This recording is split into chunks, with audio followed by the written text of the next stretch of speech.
Bill's on the election trail again this morning. He joins us from Newquay, where it's a little bit nippy, isn't it? Morning, Bill. Yeah, it looks gorgeous and the sun's just coming up, and I'm assured when it does, the mist, such as it is, will roll away and the temperature will rise. And I know it sounds like I'm complaining, but just first thing in the morning it is a little bit chilly. Anyway, we are in the constituency officially of St Austell and Newquay.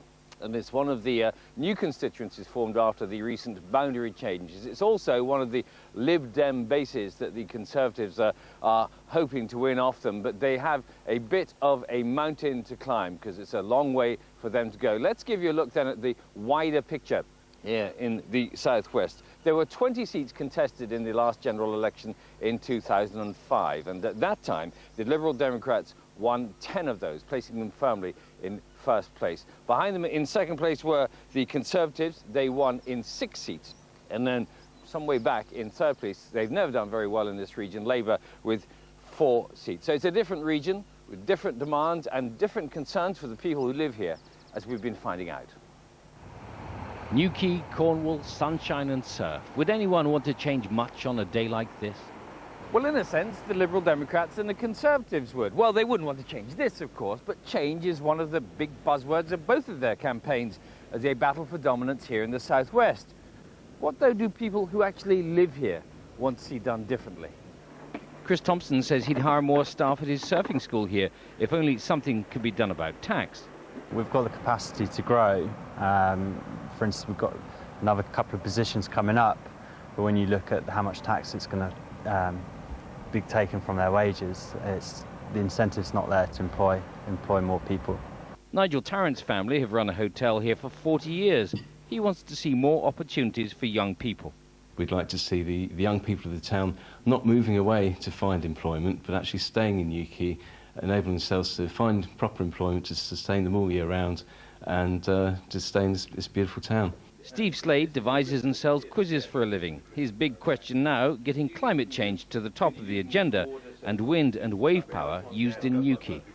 The fact that we've got so much raw energy and renewables available and there's not enough research and development being done to develop that. And if there's one thing that food campaigner Katie Davidson can't stomach, it's politicians who don't keep their promises. It seems that they can make lots of promises when they're on the campaign trail, when they're going, after their next step up the political ladder, but there seems to be no recourse for when they don't hold those promises. If they are making those promises and then they don't keep them, there should be a way of us actually, contesting that. Voters are suspicious of promises these days. Many say they've heard it all before. So when a party offers change, people do wonder if it will really make any difference. And with us here in Newquay this morning is Martin Oates, the BBC's political editor for the South West. Morning, Martin. It's a really interesting constituency and an interesting region because if you just go a few miles away from Newquay, you've got very different issues for people to be thinking about, haven't you? Absolutely. I think in this constituency there's a little bit of everything that makes Cornwall and indeed a lot of the southwest tick. So we've got tourism, fishing, farming, all the challenges faced by rural communities, so keeping small schools open, pubs, post offices, poor public transport, poor access to broadband, but also there's an industrial area over in St Austell providing far fewer jobs than it used to do, and which leads me on further away from the picture postcard image of Cornwall. It's also a very poor area. This is the only part of the UK, apart from an area in Wales, which qualifies for the highest level of European aid. And a real Liberal Democrat power base. The Conservatives did have a pretty steep target list for them. They're going to make it get even close to it here now?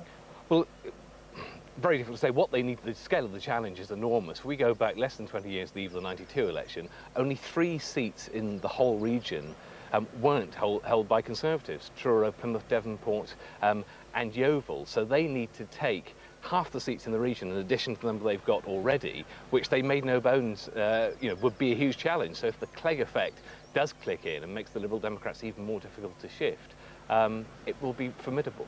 All right, Martin, more from you later. Thanks very much.